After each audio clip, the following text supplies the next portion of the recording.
K1. The Olympic Games. There is a place in Greece called Olympia. It is the birthplace of the Olympic Games. Around 2,800 years ago in ancient Greece, several major sporting events were growing in importance. However, it was the Olympic Games that became the most popular. Even back then, they were held every 4 years like they are today. About 1,200 years after they began, the Olympic Games were banned by a Roman emperor in 393. It wasn't until some 1,500 years later that the idea of the Olympic Games appeared again. Baron de Coubertin from France was only 24 years old when he thought of the idea. After 7 years of planning, his idea was accepted. It was decided that the Olympic Games would take place in Athens in 1896. Athletes from 14 countries took part in the first modern Olympic Games. The ancient Olympics began with only running, but today we usually see athletes compete in around 35 different sports. In the ancient Olympics, only men could attend the Games, and it was common for athletes to compete naked. Two symbols of the Olympic Games that you may know about are the Olympic flag and the Olympic flame. The Olympic flag was first used in 1920. It was designed by Baron de Coubertin. The 6 colors were chosen to represent colors from all the national flags of the world at that time. 5 rings were chosen to represent the 5 continents of the world. The Olympic flame is lit in Olympia for each new Olympic Games by using the sun. The tradition of a torch relay from Athens to the host city of the Games began in 1936. The flame has been transported in many different ways. Walking and running are the most common, but boats, planes, and horses have been used. The flame has even been carried under the water. A crown made from olive leaves was presented to winners at the ancient Olympics, and although they were not given prizes, they were provided with a lot of advantages for the rest of their lives. Some would say that it is the same for today's athletes, although now they are awarded medals. Olympic medals are made using gold, silver, and bronze. The gold medal is actually solid silver, but coated in gold. For the Sydney 2000 Olympics, the gold and silver used came from local mines. Can you guess where the bronze came from? Australian 1 and 2 cent coins made of bronze, which were no longer being used, were melted down. Many athletes around the world dream of winning an Olympic medal. It can take years of preparation and hard work to achieve this. One athlete that will always be remembered is Abebe Bikila.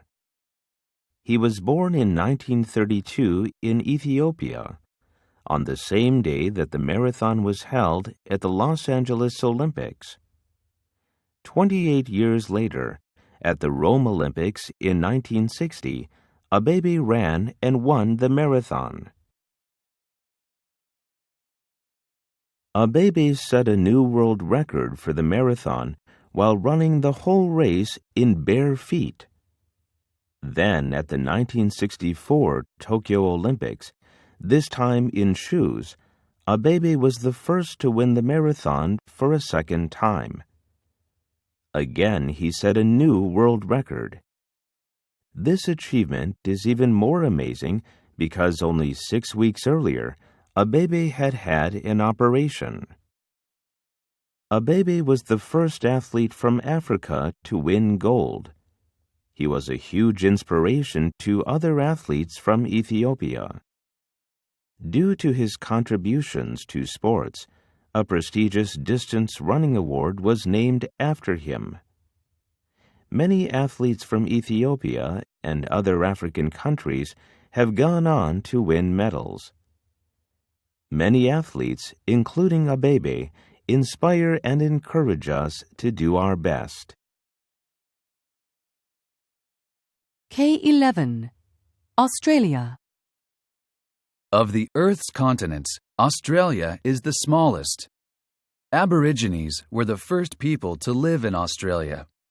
It is thought that they arrived around 45,000 to 60,000 years before European settlers. The first Europeans to reach Australia were the Dutch in 1606.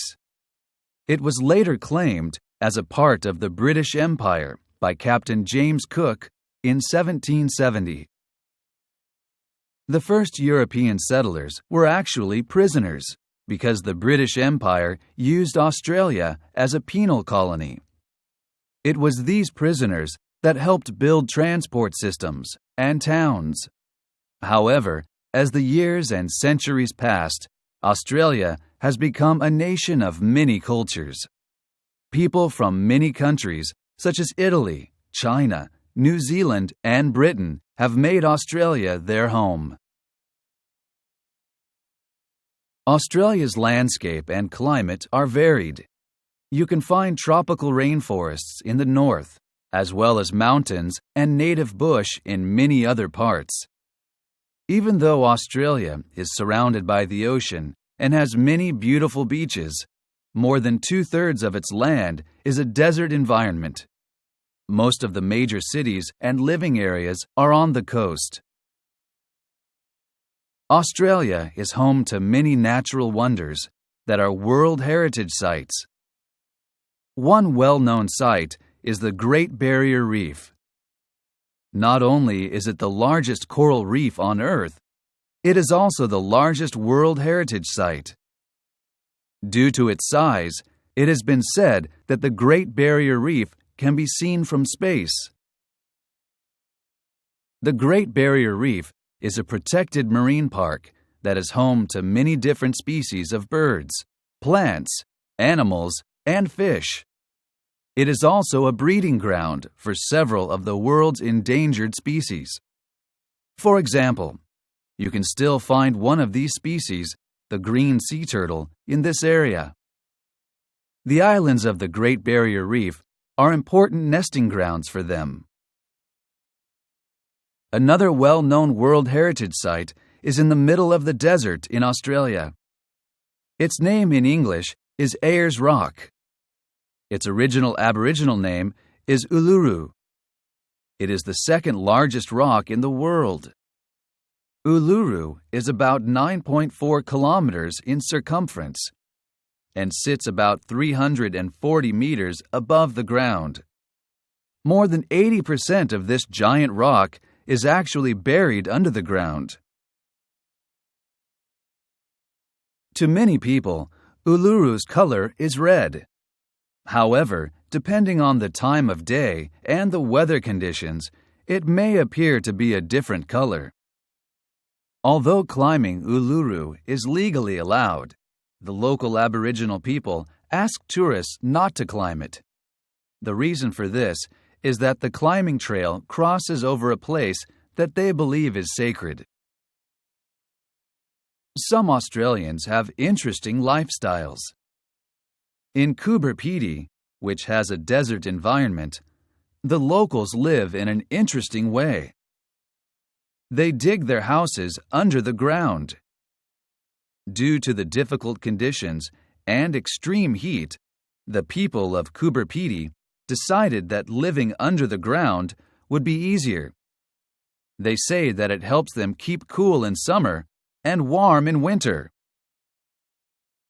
In the local Aboriginal language, Coober Pedy is called Kupapiti.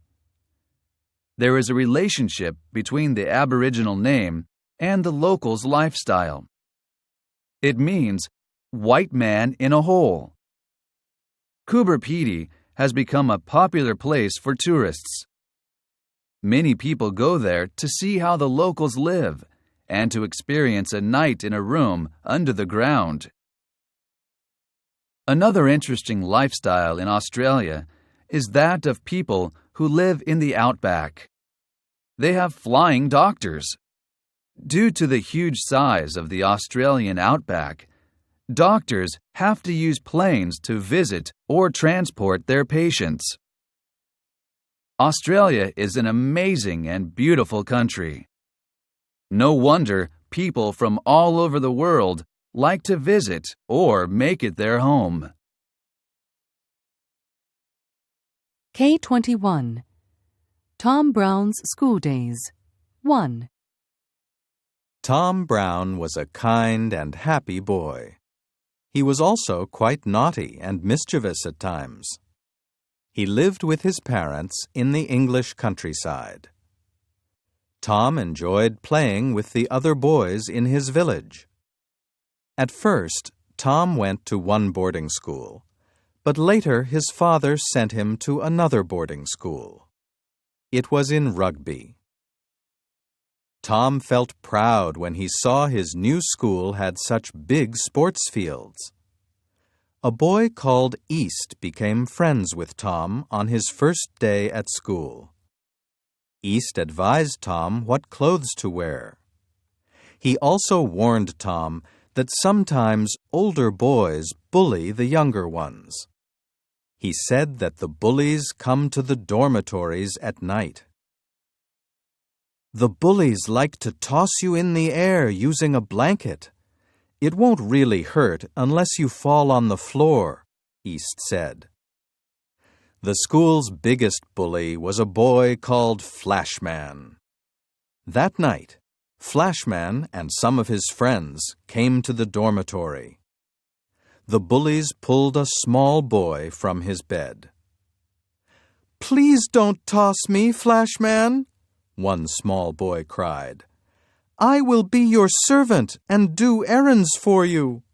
Please don't hurt me," he said. Some of the small boys hid under their beds, but Tom and East didn't.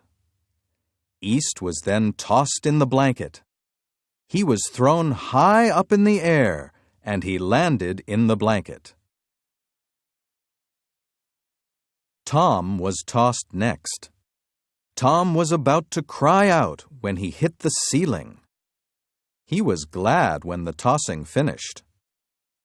But Flashman wasn't happy. He only liked it when he made the boys scream. Suddenly, footsteps could be heard outside the door. Flashman stopped his bullying, and everyone went to sleep. In spite of such an incident, Tom enjoyed doing errands for the older boys. Often he would deliver messages for them. He also cleaned their rooms and brought food and drinks to them. One day, Tom went out with his friends, East and Hall, to play. The boys liked to pretend they were dogs or hares. The dogs would chase the hares. The three boys came back to school late. They had to report to the headmaster. The boys were afraid because they were late for supper. Tom thought it was stupid of them to go to the headmaster looking so dirty, but they had no choice. The boys thought they would be punished. The headmaster might beat them. The headmaster surprised them. He was very kind. The headmaster told the boys to wash themselves and then go to the kitchen to eat some meat and bread. "After you've cleaned up and eaten, please go to bed," the headmaster said. The three boys felt that they were very lucky. Tom had thought that they would receive some kind of punishment. When Tom returned to Rugby School for the new term, there were about 40 boys in his class. Some of them liked to play tricks on the teachers and on each other. They often had to do errands for the big boys. Tom saw younger boys being bullied. "Deliver this message for me or I will beat you," the big boys would say. Flashman and his friends were the worst bullies. One night, while Tom and East were in the study room, Tom said, "Flashman is a coward. I will not do any errands for him." Just then they heard Flashman screaming, "Slave, come here now!" Tom locked the door. East blew out the candles. K31. Tom Brown's School Days. 2. The bully banged hard on the door.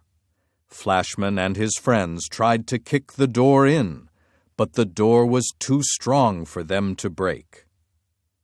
"Soon it will be time for bed. We cannot stay here," whispered East.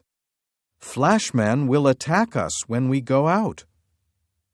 They sneaked out of the room and ran away from Flashman. Tom and East told their friends what had happened. All the boys said they would no longer do errands for Flashman. Having been bullied so many times, they could not suffer any more.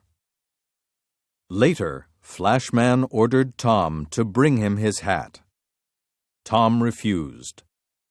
Again, Flashman and his friends beat up Tom. The young boys took revenge. They made a mess of the bullies' rooms. The boys sometimes placed bets on horses running in the big races. There was a day when Tom got the winning ticket. Flashman ordered Tom to give it to him, but Tom refused. Flashman then dragged Tom away. East tried to pull Tom back, but he was not strong enough. "I will roast you!" shouted Flashman. Tom was held in front of the fireplace. He slowly turned white and began to feel very sick. The heat and smoke of the fire were too strong. East ran off to get Diggs, an older boy and a friend who protected the younger boys. Just as Diggs entered the room, Tom fainted. "He is dying!" cried Diggs. "Get water quickly!" The housekeeper brought water and medicine for Tom. "His clothes are burned," she cried. "Who has done such a bad thing? I will speak to the headmaster about this." But nobody answered. Tom felt much better after a good night's sleep. He and East promised not to let Flashman win. They decided not to tell the headmaster about what had happened. From that day on, Flashman became much quieter. Flashman did not cause so much trouble after that, but he was still angry at Tom and East. But Tom and East began to enjoy their life more at school. Sometimes Tom and East would secretly meet with Diggs in the hallway at night. The boys were all supposed to be in bed. They were not allowed to go into the hallways at night. But some of the boys liked breaking the rules. They saw it as a little adventure. One night, as Tom and East sat in the hall, Flashman came. Flashman did not see Diggs sitting in a corner. Flashman started hitting and cursing the boys. Diggs jumped up from his corner and said to Tom and East, "I think you should stop Flashman bullying you. You boys should fight against him," said Diggs. I will make sure it's a fair fight." One at a time, Tom and East started fighting with Flashman. First Tom hit Flashman, and then East would hit him. Flashman was big, but he was not at all fit. He was quite slow at fighting. The two boys hit Flashman as hard as they could, but Flashman was bigger than them. Flashman could easily knock the boys down. "This isn't a fair fight," said Diggs. "You are too big for them. They must fight together." Tom and East hit Flashman with all their might. Flashman fell and hit his head. His head was badly injured. Tom and East felt bad. "We are sorry," Tom said. "You will pay for this," said Flashman. Tom had also hurt his head. K41. Tom Brown's School Days. 3.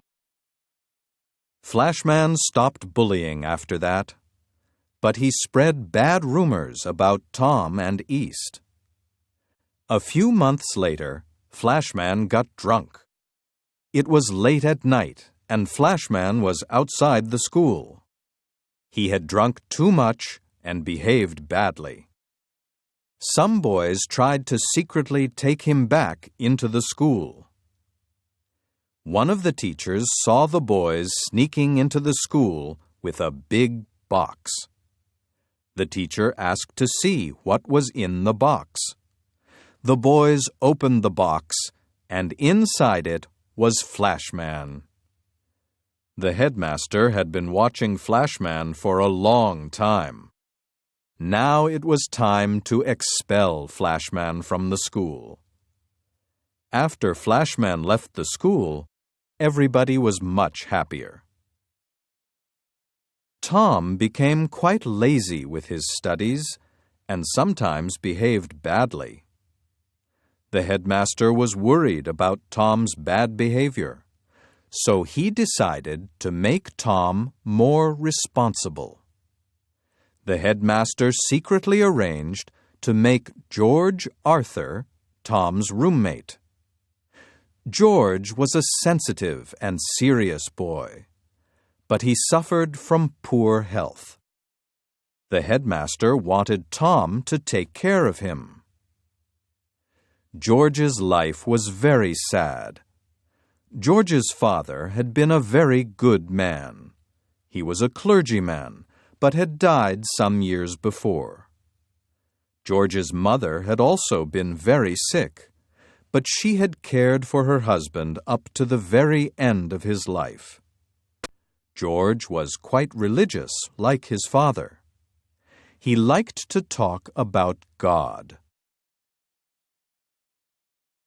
2 years went by, and Tom and his friends were now much taller and stronger. George remained a very quiet boy. He was almost 16 years old, but he was still not very healthy. But George was an honest boy and always told his friends what he truly believed. Although Tom and East were still mischievous, George had been good. George's responsible attitude gradually influenced his friends. George became sick one day and was sent to the sick room. Tom asked the headmaster if he could visit George, but was not given permission. One evening, the housekeeper said Tom could visit George. George lay on a sofa. His face was white, and he looked like an angel. George's mother came to the school because she was afraid her son would die. "I'm no longer afraid of dying," said George. "I had a beautiful dream of heaven." George and Tom talked about many things. George told Tom not to cheat at school. "You will be more proud of yourself if you work hard," he said. Tom knew his friend was right. Gradually, George got better. The boys grew up to be fine, strong men. Always they were friends. Tom found out that their friendship had not happened by chance, but that the headmaster had arranged it. Before leaving rugby school, a teacher had told him, "The headmaster was worried about you. He wanted you to become George's friend. He knew that George would be a good influence on you." Tom was moved to hear that. While studying at Oxford University, Tom heard that the headmaster of Rugby School had passed away. The news made Tom feel sad. He had always had a great respect for the headmaster. Tom felt that the headmaster had helped make him what he was. Without the love and guidance of the headmaster, he would not have studied hard. He decided to return to Rugby to visit his old school. Tom planned to pay his last respects to his headmaster. On his return to the school, Tom remembered the happy times from his old school days. He prayed at the grave of his headmaster, saying a final goodbye to his great teacher. K51. A World of Spices. What are spices? You may be wondering what exactly spices are. How are they made? Where do they come from? They are grown in many places around the world.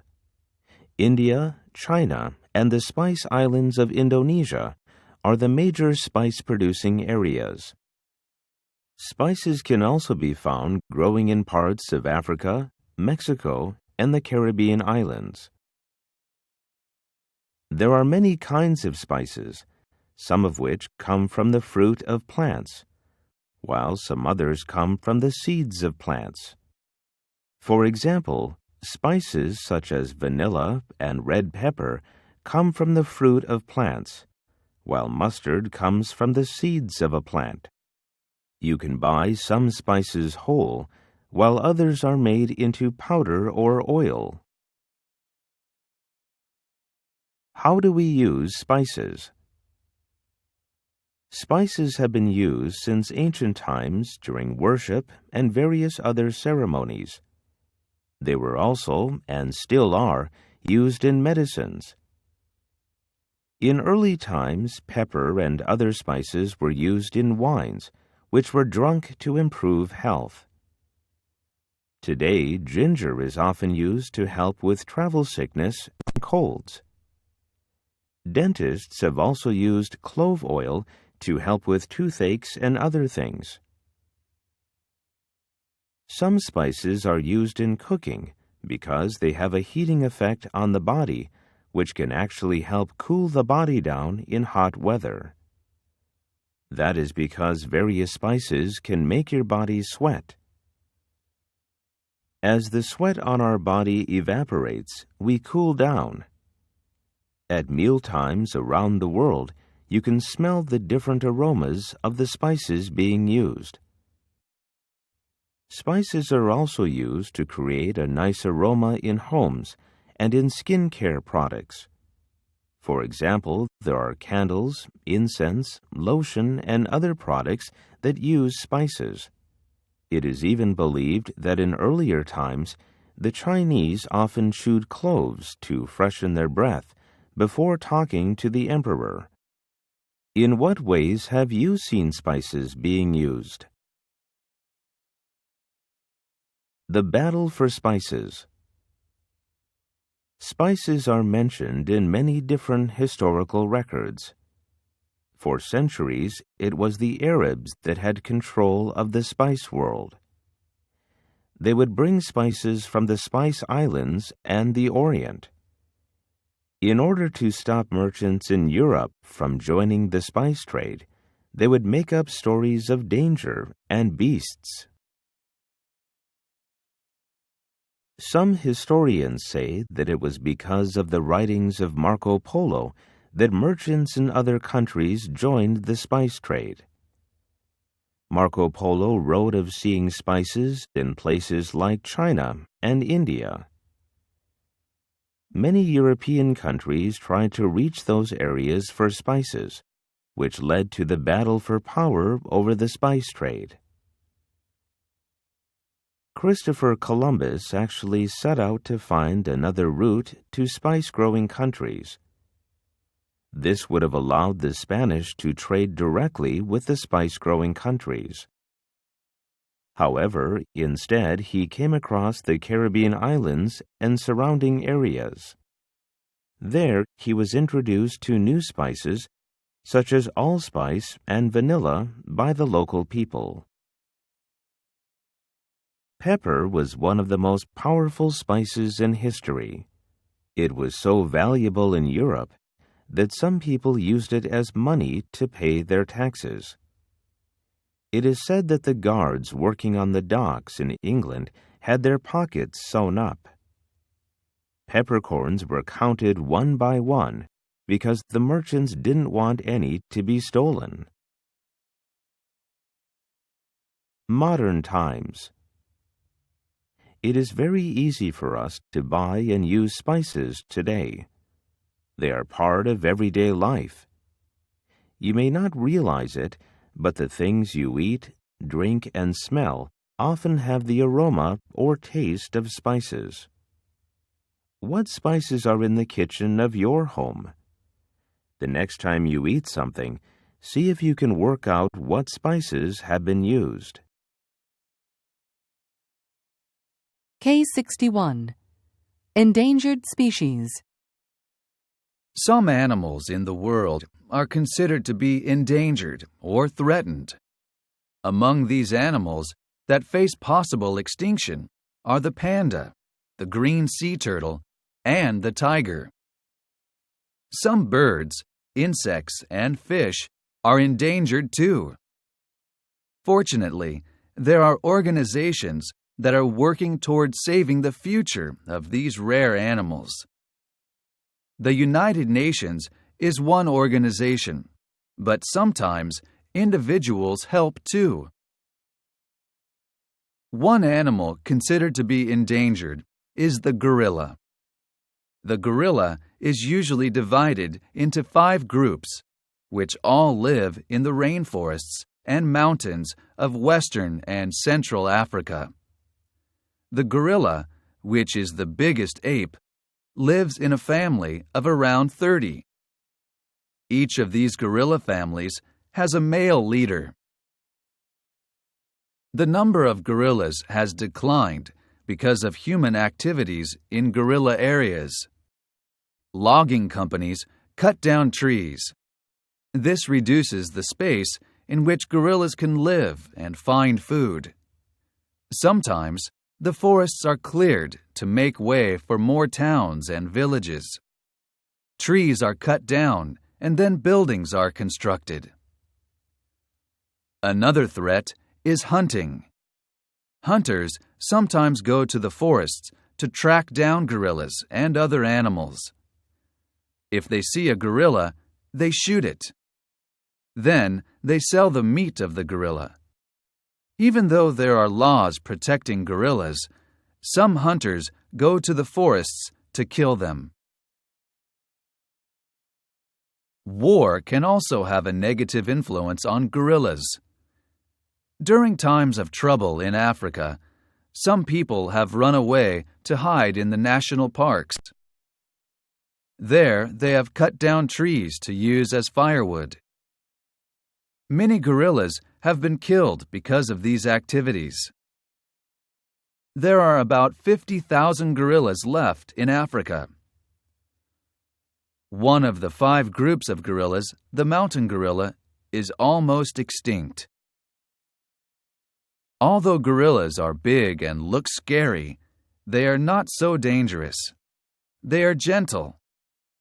Gorillas really only become aggressive if they think they or their babies are being threatened. Gorillas are also quite intelligent. Some people have taught gorillas how to use simple tools. It has even been possible to teach gorillas how to make simple sentences by using sign language. One person who helped protect gorillas was an American woman named Dr. Diane Fossey. She could get very close to them. One adult male gorilla called Peanuts even touched her hand. This became the first time on record that a human had friendly contact with a gorilla. Dr. Fossey was upset when hunters killed a young male called Digit, one of the gorillas she had studied. Dr. Fossey protested against the hunters. She also wrote a book, Gorillas in the Mist, which became a movie. Many people gave money to protect gorillas, which made it possible for Dr. Fossey to start a special fund. In late December 1985, Dr. Fossey was murdered. Her death is a mystery. The work she started still continues. The Diane Fossey Gorilla Fund International raises money for people working with gorillas in Africa. It is even possible for you to help gorillas by sending money to the organization. The United Nations also has a special project to save gorillas. The project does research on apes and the forests in which they live. The United Nations helps governments, wildlife departments, and other agencies to protect the future of apes. The UN has made rules on international trade in endangered species. There are about 160 governments that follow the UN rules. It is hoped that all this hard work can prevent gorillas from becoming extinct. K71. Rip Van Winkle 1. Once upon a time, there lived a nice and simple man named Rip Van Winkle. He lived in a small house in a village not far from the Catskill Mountains in America. All the people in the village liked him very much. Local children were very fond of him because he taught them how to fly kites and how to play marbles. Rip always enjoyed playing with the children. He also liked to tell them scary stories about ghosts and witches. The local children would follow Rip wherever he went and enjoyed playing tricks on him. And although Rip often had arguments with his wife, many of the local women were always on his side. Rip liked to go hunting. He would shoot birds and wild animals with his gun. He was also always happy to help his neighbors with any jobs they had. He would help them fix fences and care for their crops.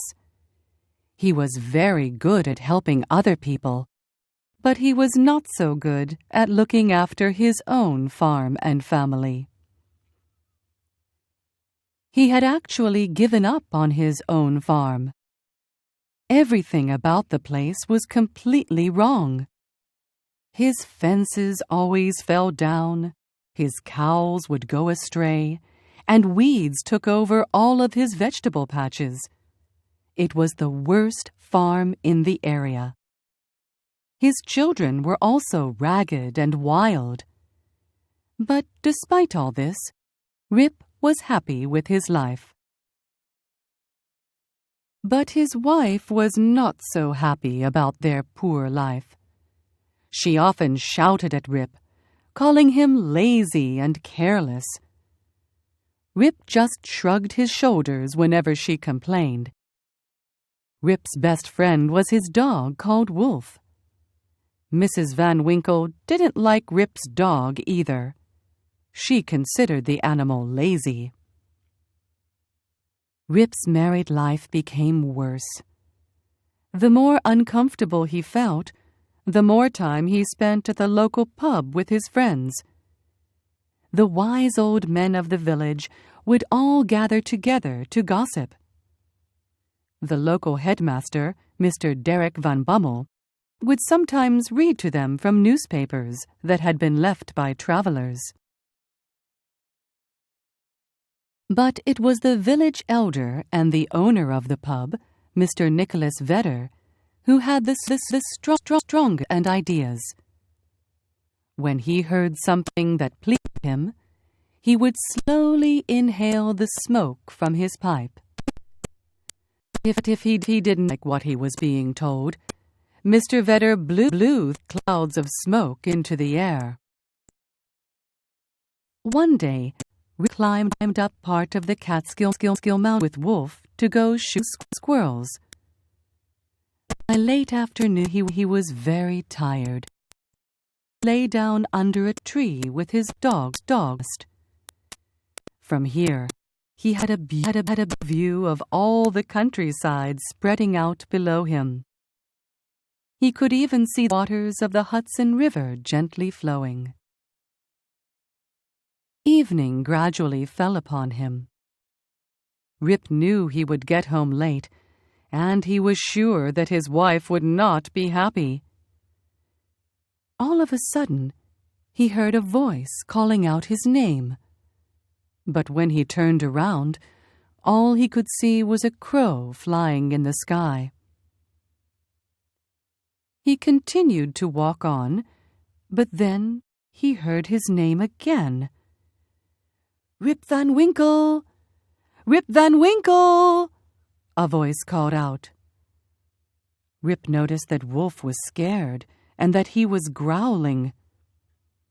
Rip felt nervous as he looked in the direction Wolf was facing.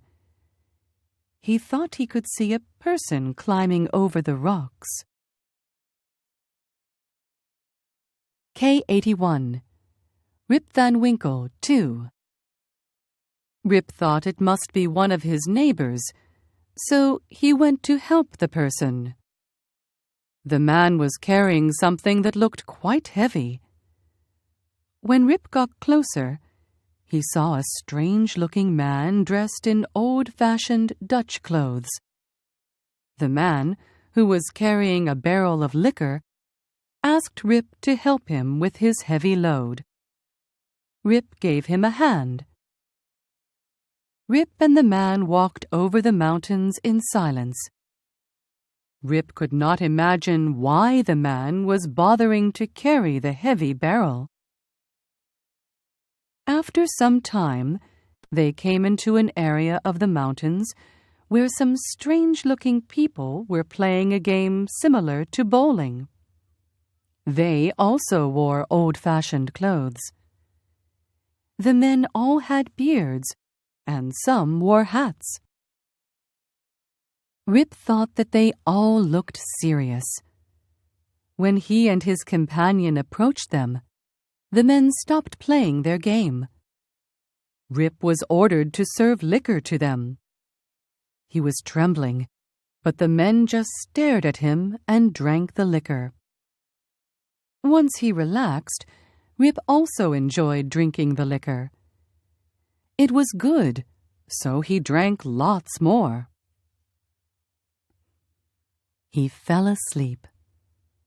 When he woke up, it was a bright, sunny morning. "Surely I didn't sleep here all night," Rip asked himself. He was still on the mountain, near to where he had first seen the old man. "Oh, I must have got quite drunk. My wife will be angry with me," he told himself. He went to pick up his gun, but all he found was a rusty rifle with the lock falling off. "Someone must be playing a joke on me," he said, scratching his head. Wolf had also disappeared. Rip whistled and called after his pet, but there was no sign of his dog. Rip only heard his voice echo throughout the mountains. Rip went back to the place where he had been the night before, when he had met the strange person. He was surprised to now find a mountain stream running through the area. He tripped and fell many times. He still could not find Wolf, and so he decided to head home because he was tired and hungry. As Rip entered his village, he met some people, but nobody that he knew. Rip was surprised because he thought he knew everybody in his village and the surrounding area. He noticed that they wore very different fashions. They also stared at him in surprise and kept rubbing their chins. When Rip rubbed his own chin, he discovered that his beard was very long. Strange children ran after him as he walked further into his village. Rip was very confused. His village was much bigger. More people lived there, but he didn't recognize anyone. There were rows of houses that he had never seen before. Everything was strange. "That liquor has sent me mad," Rip thought nervously. In the end, he found his own house. He expected Mrs. Van Winkle to come running out the door any minute, but all was silent. The house was falling to bits. The windows and doors were broken, and the roof had fallen in. A half-starved dog that looked like Wolf was near the door. The animal growled at Rip. Inside the house was empty. Rip was scared. He called out for his wife and children, but there was only silence. He ran down to the village pub, but it was gone. Just a wooden building stood there. It was also a pub. People were drinking and talking inside. Rip looked for his friends, Mr. Vedder and Mr. Van Bummel, but he could not find them. K91. Rip Van Winkle, 3. He heard a man talking about something that did not make any sense to him. Some of the men in the pub started asking him questions, but Rip did not understand what they were asking him. A nicely dressed gentleman pushed forward and asked Rip what he was doing in the pub. "I'm looking for old friends," said Rip. "Who are these friends?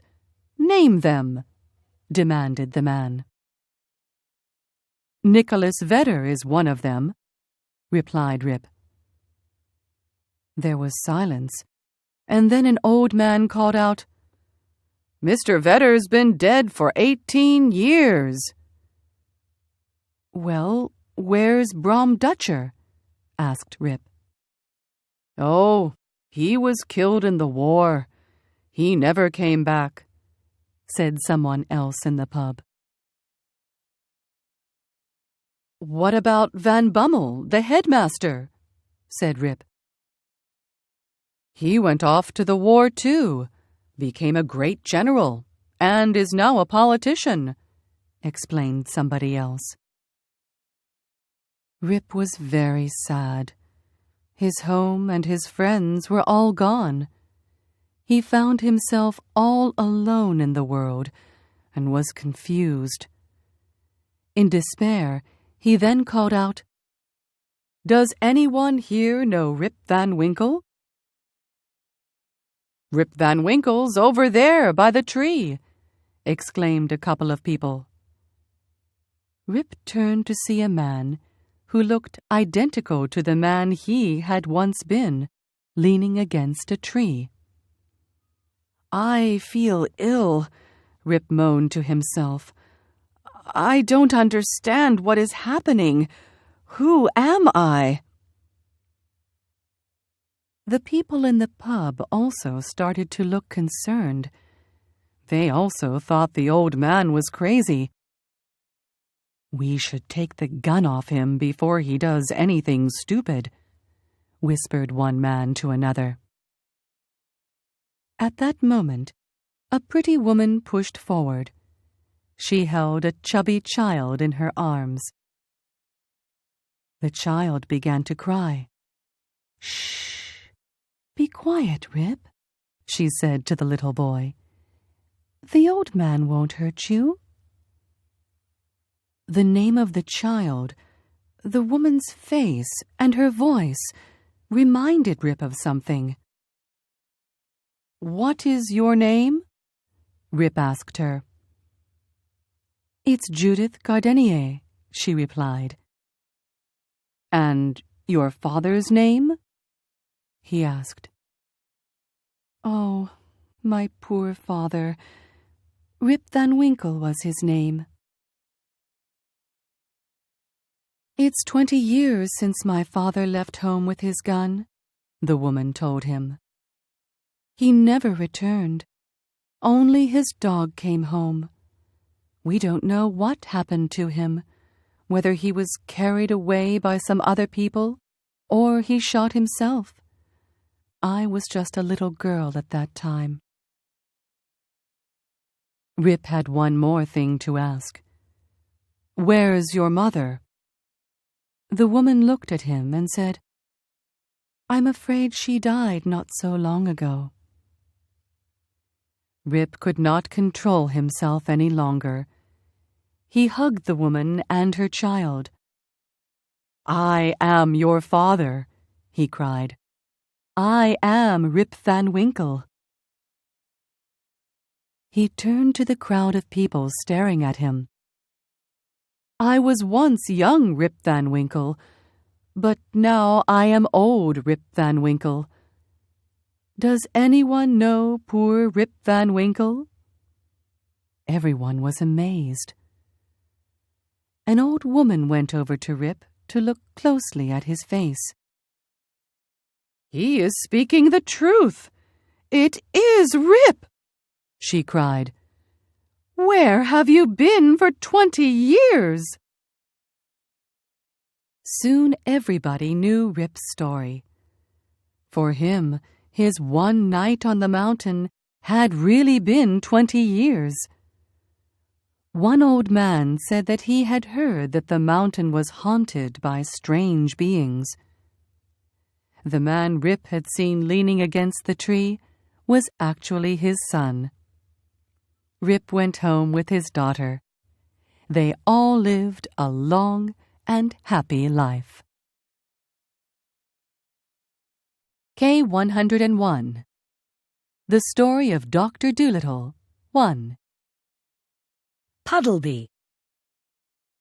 Once upon a time, many years ago, when our grandfathers were little children, there was a doctor, and his name was Dolittle.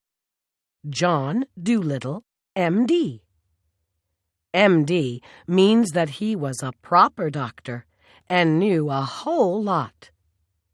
He lived in a little town called Puddleby on the Marsh. All the folks, young and old, knew him well by sight. And whenever he walked down the street in his high hat, everyone would say, "There goes the doctor. He's a clever man." And the dogs and the children would all run up and follow behind him. And even the crows that lived in the church tower would caw and nod their heads. The house he lived in, on the edge of the town, was quite small, but his garden was very large, and had a wide lawn, and stone seats, and weeping willows hanging over. His sister, Sarah Dolittle, was housekeeper for him, but the doctor looked after the garden himself. He was very fond of animals and kept many kinds of pets.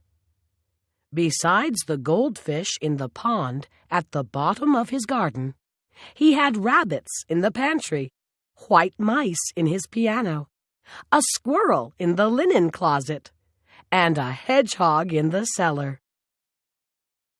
He had a cow with a calf, too, and an old lame horse, 25 years of age, and chickens and pigeons and 2 lambs, and many other animals.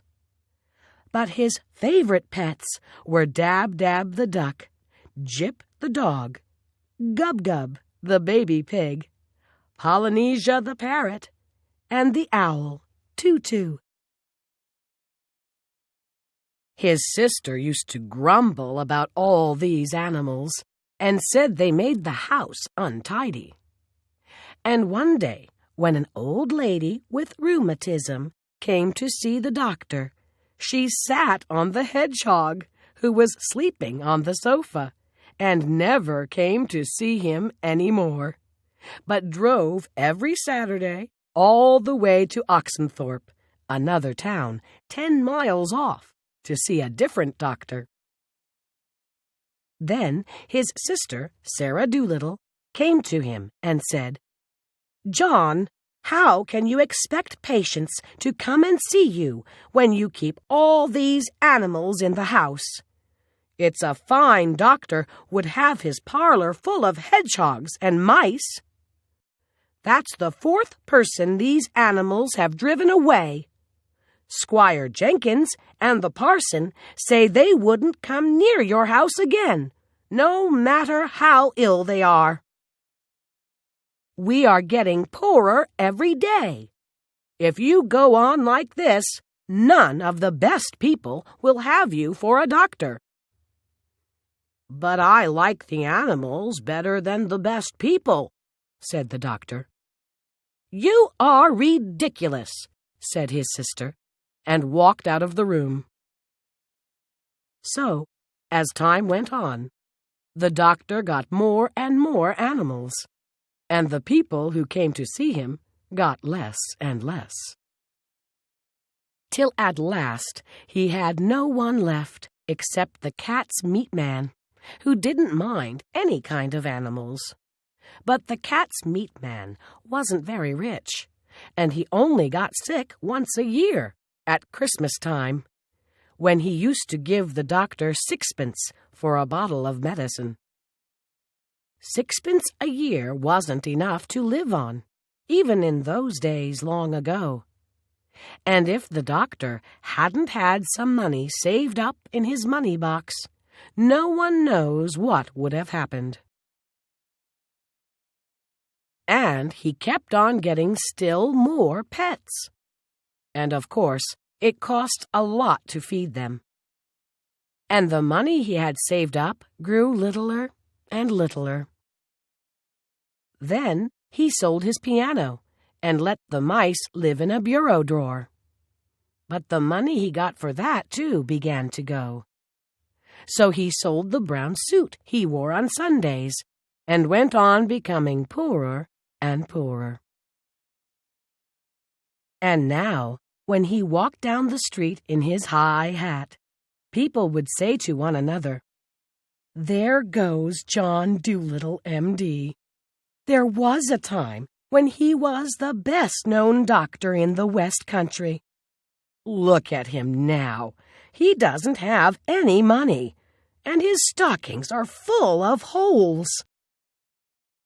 But the dogs and the cats and the children still ran up and followed him through the town, the same as they had done when he was rich. K111. The Story of Dr. Dolittle. 2. Animal language. It happened one day that the doctor was sitting in his kitchen, talking with the cat's meat man, who had come to see him with a stomachache. "Why don't you give up being a people's doctor and be an animal doctor?" asked the cat's meat man. The parrot, Polynesia, was sitting in the window looking out at the rain and singing a sailor song to herself. She stopped singing and started to listen.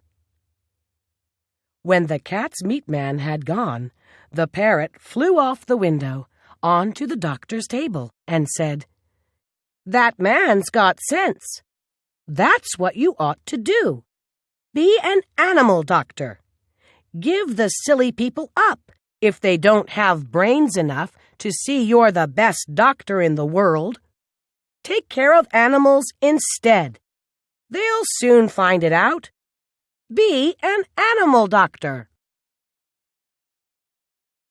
"Oh, there are plenty of animal doctors," said John Dolittle, putting the flower pots outside on the windowsill to get the rain.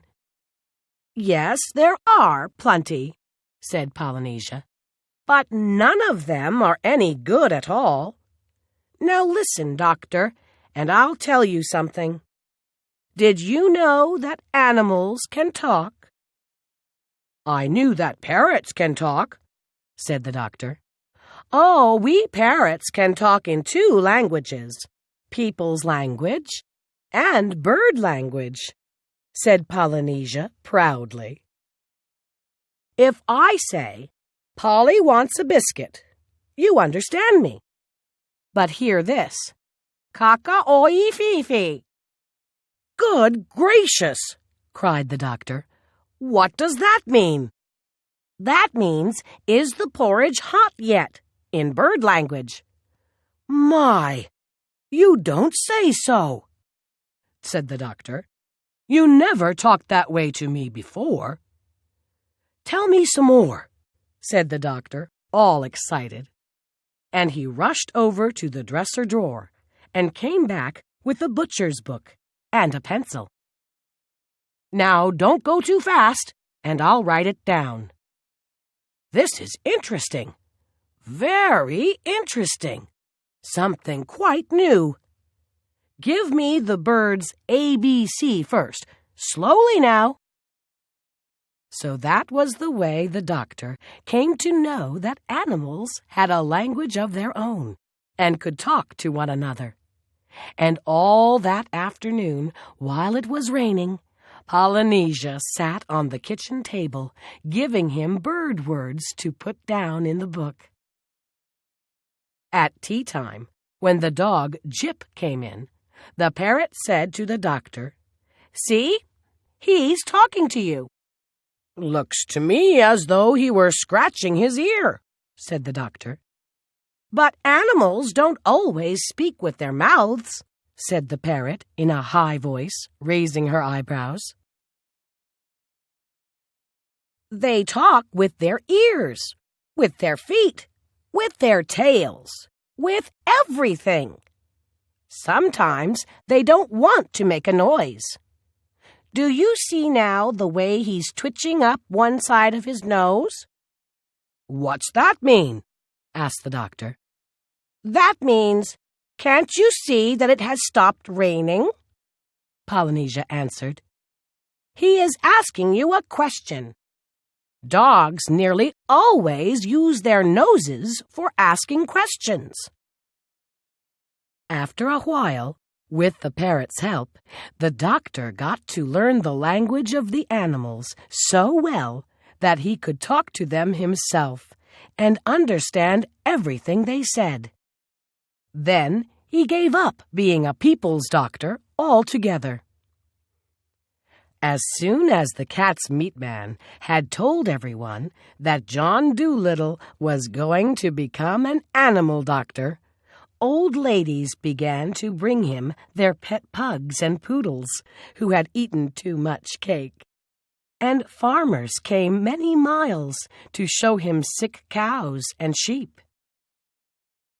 One day, a plow horse was brought to him, and the poor thing was terribly glad to find a man who could talk in horse language.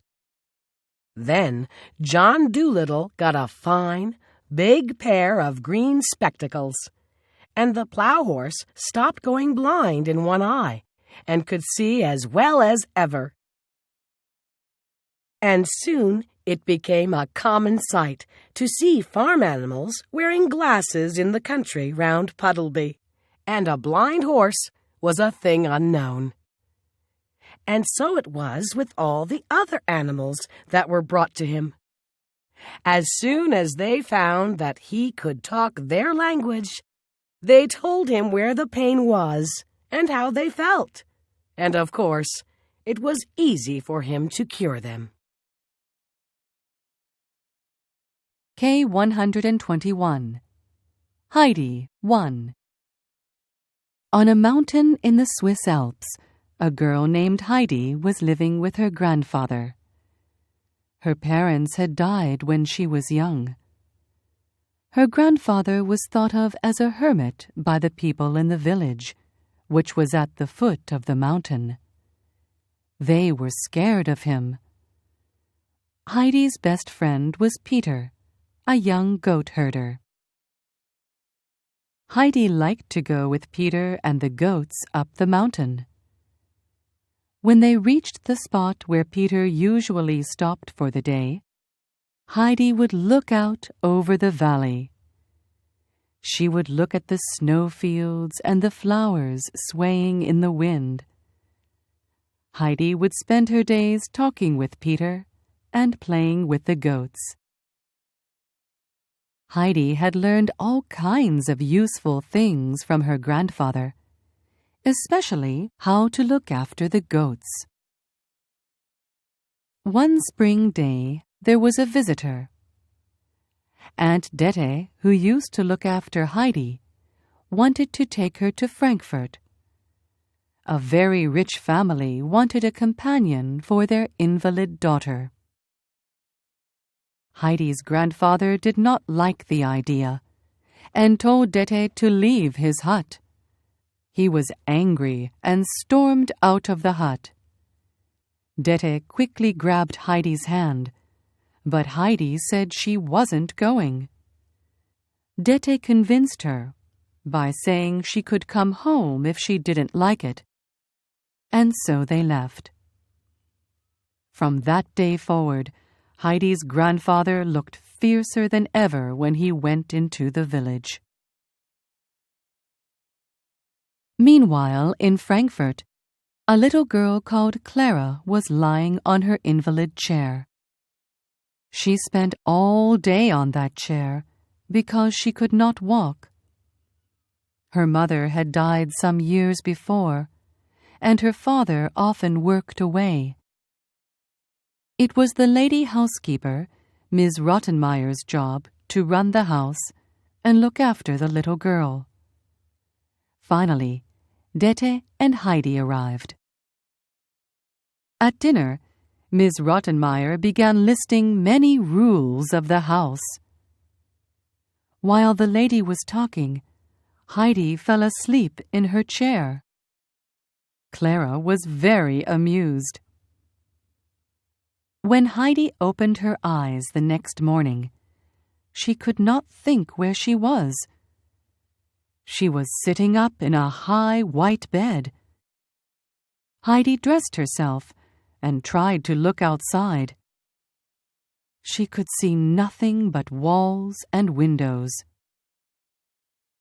After breakfast, Heidi told Clara about the goats, mountains, and the sound of the fir trees that she loved to hear. Suddenly, Heidi jumped up and ran down to the front door. She thought she had heard the sound of fir trees, but there weren't any. The housekeeper was angry with Heidi because when she had jumped up, she had knocked the books and ink onto the floor. Each afternoon, Heidi would tell Clara many wonderful things about life on the mountain. Each time Heidi spoke about it, she would become more and more homesick. Some weeks later, when Heidi was alone, she decided she could not bear it any longer. When Heidi said she was going home, the housekeeper grew very angry. Heidi tried to explain, but the housekeeper would not listen. A few days later, Clara's father returned home. Ms. Rottenmeier insisted that Heidi be sent home because her behavior was not suitable for their house. After dinner, he asked Clara if she was happy having Heidi there. Clara smiled and told her father everything. Clara's father laughed. "So you don't want me to send her home?" he asked. "Oh, no," replied Clara. "Every day something fresh happens." Clara was not happy when her father left for work. However, in a few days, her grandmother came to stay, which made Clara feel better. Clara's grandmother was very kind and warm-hearted. In the afternoons, when Clara was resting, Heidi would spend time with Clara's grandmother. One day they were looking at books. There was a picture of a sheep herder in a green field. K-131. Heidi, 2. The picture made Heidi cry. It reminded her of Peter and her home on the mountain. During her stay, Clara's grandmother could see that Heidi was very sad and tried to encourage her. Heidi began to lose her appetite and look pale. At night, she would think of home and cry into her pillow so that no one could hear her. Many weeks passed like this. Heidi did not know if it was winter or summer. Heidi's longing for the familiar and beautiful things on the mountain grew stronger each day. Then, something caused a big problem in the house. The front door had been found open the last few mornings. Everyone in the house thought it was a ghost. Clara's father was sent for. As it turned out, the ghost was Heidi. She had been sleepwalking.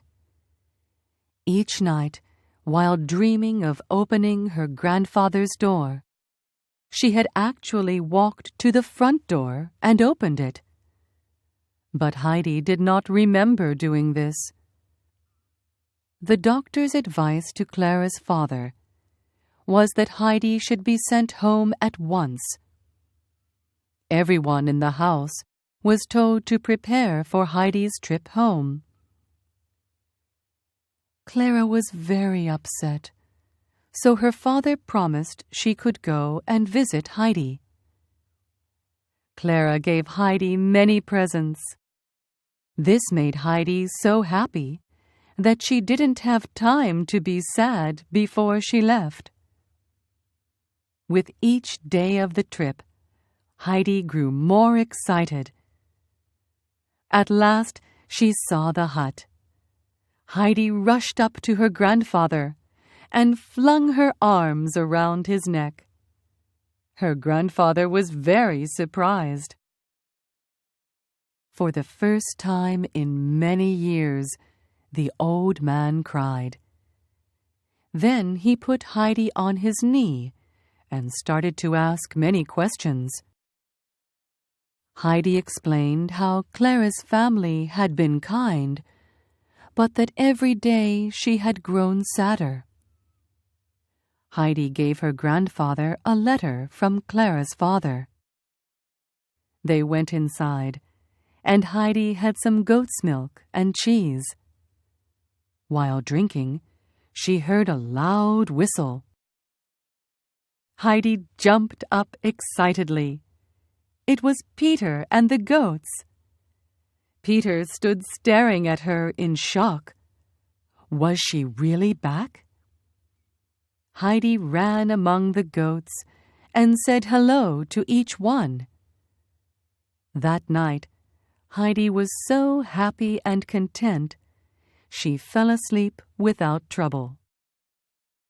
The following year, in May, Heidi received a letter from Clara saying she would be there in about 6 weeks with her grandmother. One day, Heidi was rounding the corner of the hut after finishing her chores. She gave such a loud cry that her grandfather came running to see what had happened. "Grandfather!" she cried, beside herself with excitement. "Come here! Look! Look!" The old man looked in the direction she was pointing. Clara and her grandmother were coming up the mountain path. Clara was being carried, and her grandmother was on a horse. Heidi rushed forward, and the two children hugged each other with delight. Clara's grandmother thought Heidi looked very healthy. Clara was gazing around at her surroundings. She had never imagined, much less seen, anything so beautiful. Heidi's grandfather helped move Clara to her wheelchair. "Oh, Heidi, if only I could walk about with you," said Clara. Clara wanted to look at everything Heidi had always talked about. So using all her strength, Heidi began to push Clara around in her chair. Heidi's grandfather suggested that Clara stay with them up on the mountain. The two little girls were very excited. Clara's grandmother thought it was a fantastic idea for Clara to stay on the mountain for a month. She said she would come and visit. Later that afternoon, Clara finally got to meet Peter and the goats. Each morning, Clara woke with so much energy she could not believe it. Every day, Heidi and Clara would sit outside in the sun. They would write letters to Clara's grandmother, talk about news from Frankfurt, and play. Clara's appetite grew with each day. The goat's milk and cheese were delicious. K-141. Heidi, 3. After a few weeks, Heidi's grandfather tried to encourage Clara to stand for a few minutes each day. Even though it hurt, she did it to please the old man. One afternoon, Heidi asked her grandfather to take them up the mountain. It was so beautiful up there at this time of year. He agreed upon one condition. Heidi's grandfather told Clara that she must do her best and try to stand again that night. The next morning, he picked up Clara, and off they set up the mountain. He put Clara down and said he would be back in the afternoon. It was more beautiful than Clara had imagined. Heidi had a sudden desire for Clara to see the field of flowers. There was one problem, though. How would Clara get over there? Heidi called Peter down from where he was sitting. They stood on either side of Clara to support her, while Heidi encouraged her to take a firm step. Clara was scared, but took one. Neither girl could believe it. Clara was walking. They could not contain their excitement and shouted with joy. They spent the day among the flowers. Heidi couldn't wait to tell her grandfather the exciting news. She raced towards him as he came up the hill and told him that Clara had walked. Clara decided that she wanted to work on her walking and surprise her grandmother. A few days later, the girls wrote a letter of invitation to Clara's grandmother. They asked her to come the following week.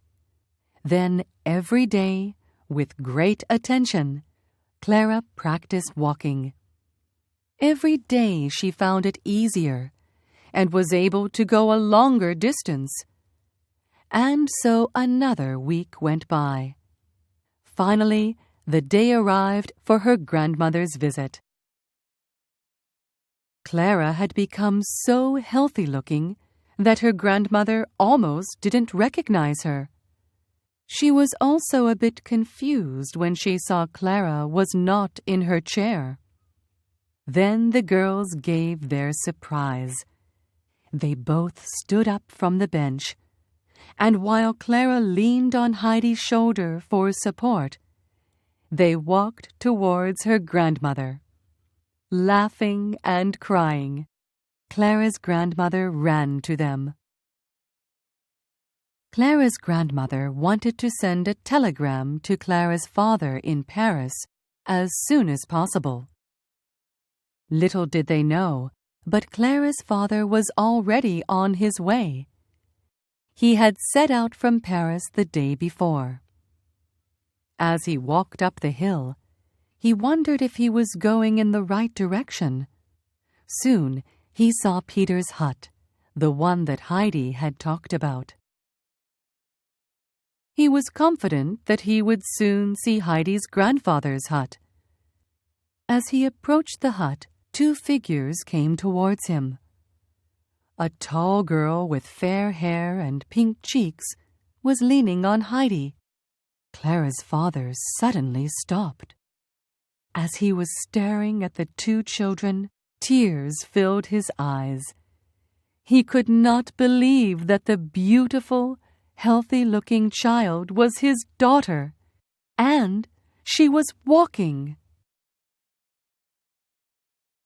After the initial shock and excitement, they all sat down to eat. Clara's father told them of his plans. He wanted to take his daughter and mother on a trip through Switzerland. That meant they had to leave the next day. Clara was both happy and sad. She had never been on such a trip before, but she was sad to say goodbye to Heidi. The one thing that cheered Clara up was the thought of returning the following summer. And so their plans were set. Clara and her family were to leave the next day for their vacation.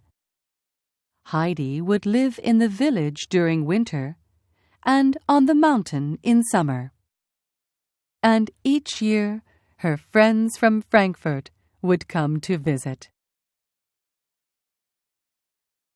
K151. Helen Keller, 1. The story of Helen Keller is a moving and inspiring one. Helen was born in a town in Alabama, in America, in 1880. She was healthy when she was born, but at the age of just 19 months, she lost her sight and hearing because of a high fever. Despite all this, Helen grew up to be an inspiration to many people. The first 7 years of Helen's life were very difficult. She could not play like an ordinary child because she could not see or hear. Helen was therefore unable to learn how to speak and was uncontrollable as a child. She often became angry, but invented many different signs of her own so that she could make herself understood. Helen's mother and father loved her dearly. They hoped that one day they could find a way to help their daughter. Little Helen's life would take a dramatic turn just before her 7th birthday. A woman called Anne Mansfield Sullivan came to live with the Keller family. She would become Helen's teacher. Miss Sullivan was 20 years old. She had graduated from the Perkins School for the Blind. She had lost much of her own sight, but was able to see again after she had had some operations. Miss Sullivan was Helen's teacher for many years. Helen was a difficult student at first, but Miss Sullivan taught her many wonderful things. Helen would always remember the day her teacher came to live with her. She considered it to be the most important day in her life. Miss Sullivan started her first lesson with Helen by giving her a doll and spelling with her fingers the letters D-O-L-L in Helen's hand. Miss Sullivan aimed to teach Helen to connect objects with words by doing this. At first, Helen did not understand that Miss Sullivan was spelling a word. In Helen's world, there were no words because she could not hear. One day, Miss Sullivan took Helen outside into the garden. The teacher held Helen's hand under a water pump. As cold water poured onto Helen's hand, Miss Sullivan spelled with her fingers the letters W-A-T-E-R in Helen's other hand. All of a sudden, Helen understood. She realized that what was being done in her palm meant the cool liquid she could feel with her other hand. It was like a miracle. The word water was one of the few words Helen had learned when she was a baby. Helen still had a vague memory of the sound of the word water. Helen was overjoyed to have made the connection between the word and the object. This gave Helen great hope for the future. At last, there was not only a way for people to communicate with her, but Helen would now be able to learn how to express her own thoughts and feelings. Helen learned many new words that day, including the words mother, father, sister, and teacher. From then on, Helen's education quickly progressed. She learned the alphabet and also how to read Braille, which is a system of printing used by blind people. Miss Sullivan was a very devoted teacher. Then, when Helen was 10 years old, she told Miss Sullivan that she also wanted to learn how to speak. Helen had learned of a deaf and blind girl in Norway who had learned how to talk. A lady called Miss Sarah Fuller taught Helen how to speak. Helen would gently feel the movement of Miss Fuller's tongue and lips and then copy them. K161. Helen Keller. 2. However, Helen had learned only the basic way to speak from Miss Fuller. So it took a lot of practice, and for a long time, people could not understand what Helen was trying to say. After much practice, Helen was able to make herself understood. Miss Sullivan also corrected Helen when she made a mistake. Helen was able to read Braille, and now she also knew how to speak. Helen now dreamed of going to college. Her dream came true when she went to study for a BA degree at Radcliffe College. Miss Sullivan sat by Helen all through her classes and homework, spelling the words from books into Helen's hand. Helen also enjoyed writing. She wrote many articles for newspapers and magazines. Helen often wrote about blindness, deafness, women's rights, and other social issues. She had many works published. Her first book, The Story of My Life was published in 1903. It is now available in more than 50 languages. Helen tried to improve the lives of other people who were blind or who, like herself, were both deaf and blind. She helped many people around the world by raising money so that deaf and blind people could be educated too. Helen was always eager to show what disabled people could achieve in life. She was able to communicate with people by gently touching their faces and feeling the movement of their lips. Everyone was impressed by her courage. In 1924, Helen started a fund, which was named after her, to raise money for the blind. The money was used to provide more schools for the blind as well as books in Braille. After World War II ended in 1945, Helen met with many war veterans in the United States. Many of the men had lost their sight or hearing, or they suffered from other disabilities. Because Helen was also disabled, she could understand their feelings. Helen's visits gave soldiers great courage and hope. She called this period the crowning experience of my life. Helen started traveling all over the world. During the 11 years between 1946 and 1957, she visited 35 countries. One of her longest trips was taken when she was 75 years old. She spent 5 months visiting various countries in Asia. Wherever she went, Helen gave and received great warmth. Helen met many world leaders, including U.S. President J.F. Kennedy and India's Prime Minister Jawaharlal Nehru. Through these visits, Helen kept appealing for the need of relief for the disabled. She also wanted people to understand that the disabled were not special, but like everybody else. In 1964, President Lyndon Johnson presented her with the Presidential Medal of Freedom, the highest award a civilian can receive in the U.S. After receiving the prestigious award, Helen said, "When one door of happiness closes, another opens.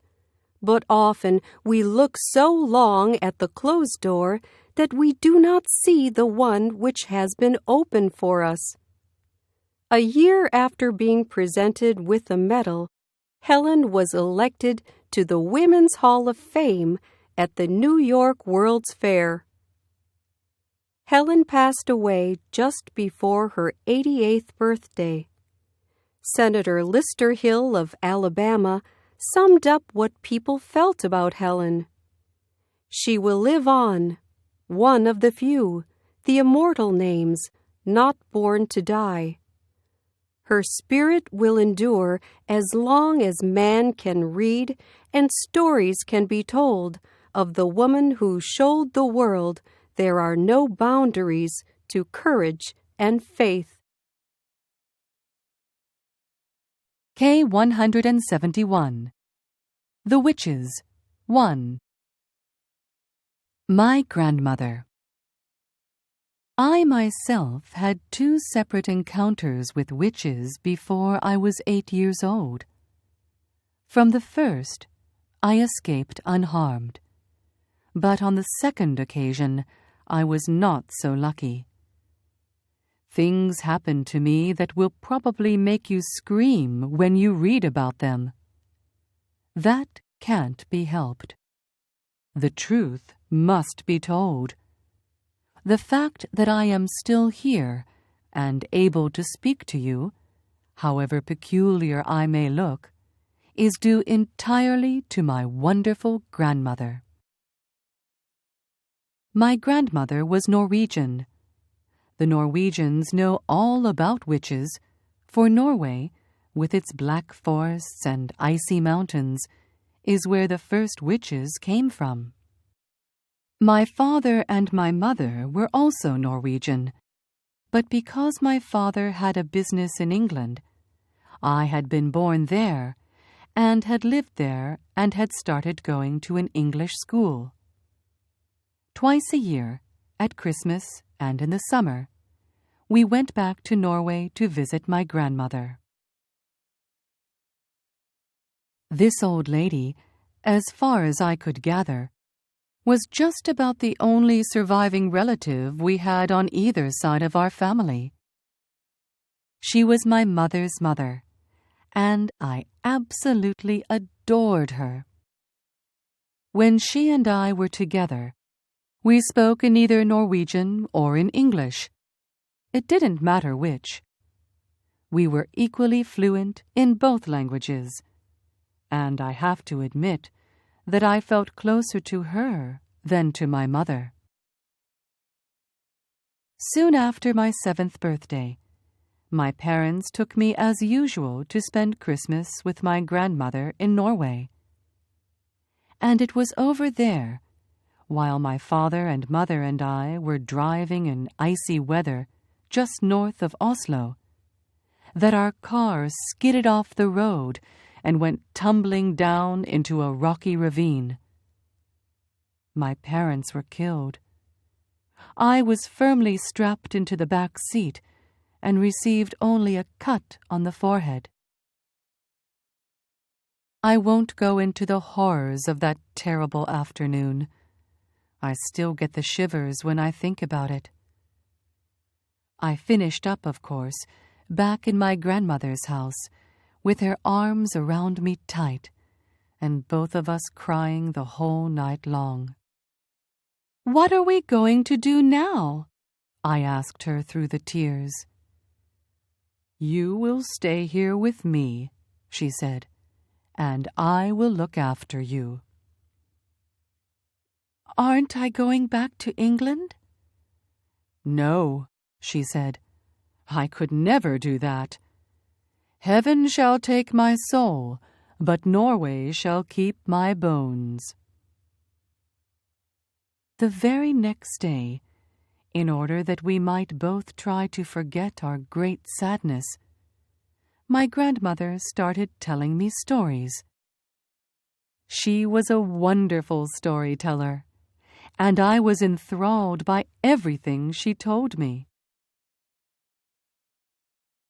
But I didn't become really excited until she got on to the subject of witches. She was apparently a great expert on these creatures, and she made it very clear to me that her witch stories, unlike most of the others, were not imaginary tales. They were all true. They were the gospel truth. They were history. Everything she was telling me about witches had actually happened, and I had better believe it.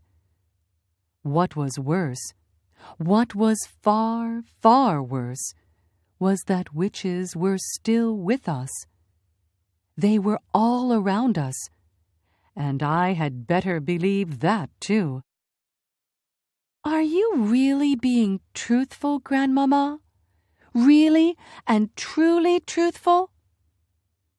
"My darling," she said, "you won't last long in this world if you don't know how to spot a witch when you see one." "But you told me that witches look like ordinary women, Grandmama. So how can I spot them?" "You must listen to me," my grandmother said. "You must remember everything I tell you. After that, all you can do is cross your heart and pray to heaven and hope for the best." We were in the big living room of her house in Oslo, and I was ready for bed. The curtains were never drawn in that house, and through the windows I could see huge snowflakes falling slowly onto an outside world that was as black as tar. My grandmother was tremendously old and wrinkled, with a massive wide body which was smothered in gray lace. She sat there majestic in her armchair, filling every inch of it. Not even a mouse could have squeezed in to sit beside her.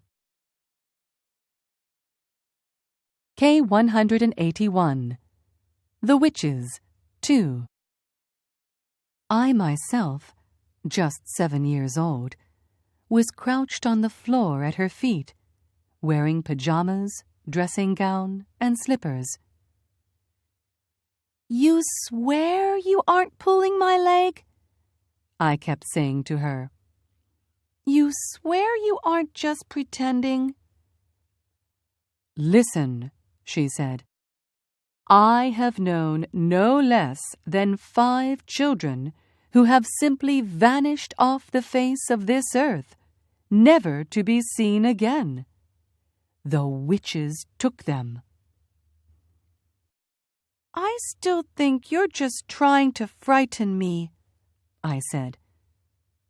"I am trying to make sure you don't go the same way," she said.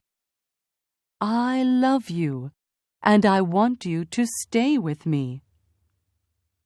"Tell me about the children who disappeared," I said. My grandmother was the only grandmother I ever met who smoked cigars. She lit one now, a long black cigar that smelled of burning rubber. "The first child I knew who disappeared," she said, "was called Ragnhild Hansen. Ragnhild was about 8 at the time, and she was playing with her little sister on the lawn. Their mother, who was baking bread in the kitchen, came outside for a breath of air. "Where's Ragnhild?" she asked. "She went away with the tall lady," the little sister said.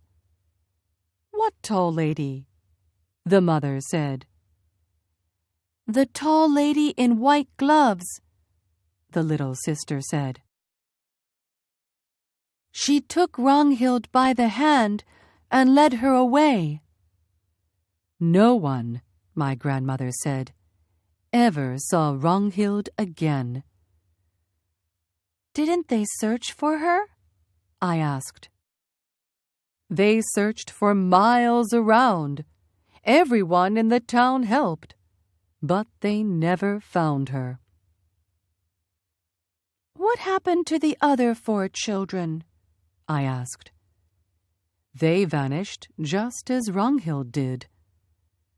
"How, Grandmama? How did they vanish?" "In every case, a strange lady was seen outside the house just before it happened." "But how did they vanish?" I asked. "The second one was very peculiar," my grandmother said. "There was a family called Christiansen. They lived up on Holmenkollen, and they had an old oil painting in the living room, which they were very proud of. The painting showed some ducks in the yard outside a farmhouse. There were no people in the painting, just a flock of ducks on a grassy farmyard, and the farmhouse in the background. It was a large painting, and rather pretty. Well, one day their daughter Solveig came home from school eating an apple. She said a nice lady had given it to her on the street. The next morning, little Solveig was not in her bed.